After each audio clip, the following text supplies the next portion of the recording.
warahmatullahi wabarakatuh.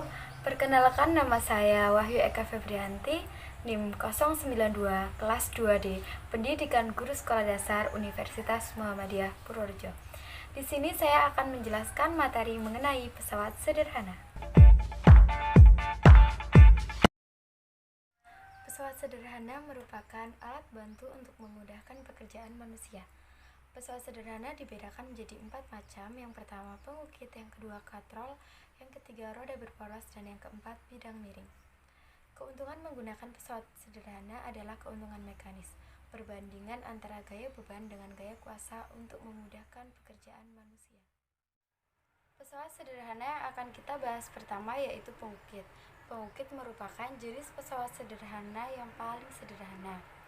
Pengukit memiliki fungsi mengukit, mencabut, mengangkat beban yang berat. Pengukit dibedakan menjadi 3 macam: pengukit jenis pertama, pengukit jenis kedua, dan pengukit jenis ketiga. Pengukit jenis pertama memiliki titik tumpu di antara titik kuasa dan titik beban. Contohnya adalah gunting. Gunting memiliki titik tumpu di sini, di tengah, dan ini titik beban, ini titik kuasanya. Contoh yang lain yaitu ada tang, memiliki titik tumpu, titik kuasa, dan titik beban. Contoh yang lain lagi seperti alat pemotong kuku, linggis, palu, dan lain sebagainya. Keuntungan pengukit jenis pertama: panjang lengan beban dan panjang lengan kuasanya bergantung pada letak titik tumpunya. Keuntungan mekanis yang dihasilkan bisa lebih besar dari 1 ataupun kurang dari 1. Pengukit jenis kedua. Pengukit jenis kedua memiliki letak titik beban di antara titik tumpu dan titik kuasa. Contohnya gerobak dorong, alat pemecah kemiri, dan alat pembuka tutup botol. Keuntungan mekanis yang dihasilkan dari pengukit jenis kedua yaitu panjang lengan kuasanya selalu lebih panjang daripada panjang lengan beban, sehingga dihasilkan keuntungan mekanis selalu lebih besar dari 1. Pengukit jenis ketiga. Pengukit jenis ketiga memiliki titik kuasa di antara titik beban dan titik tumpu. Contohnya seperti sendok, garpu, orang yang sedang mengangkat barbel, orang yang sedang menyapu, dan sekop. Nah, ini adalah sendok. Sendok memiliki titik beban, titik kuasa, dan titik tumpu.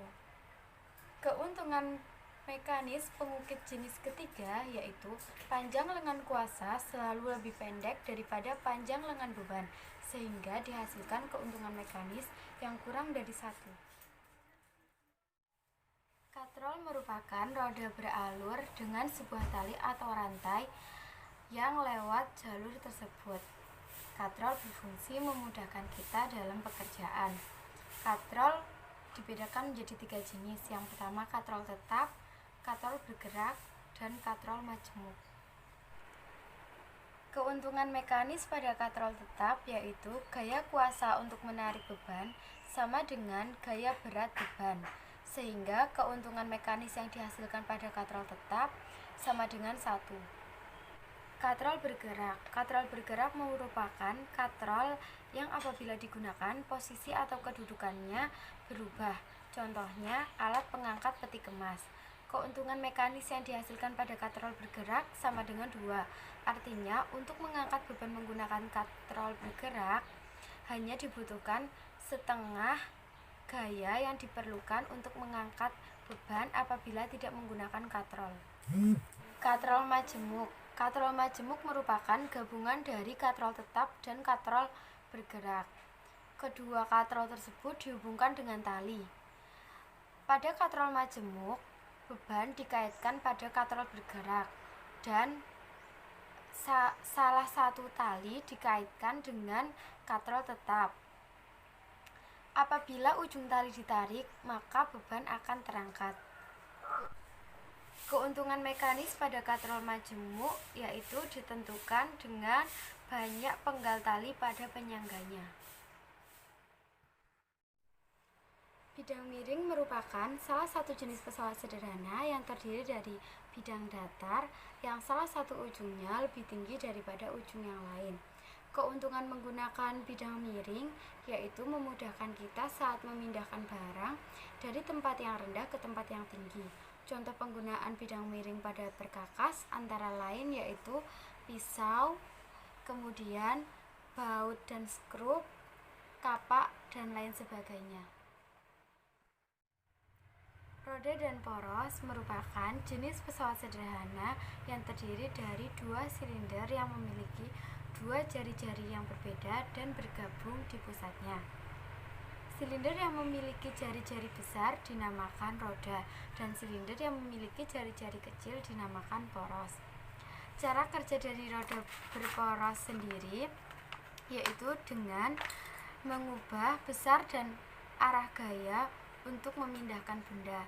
Contoh pemanfaatan pada roda berporos itu sendiri yaitu pada roda kendaraan, setir kendaraan, obeng, rautan pensil, alat pemutar keran, dan lain sebagainya.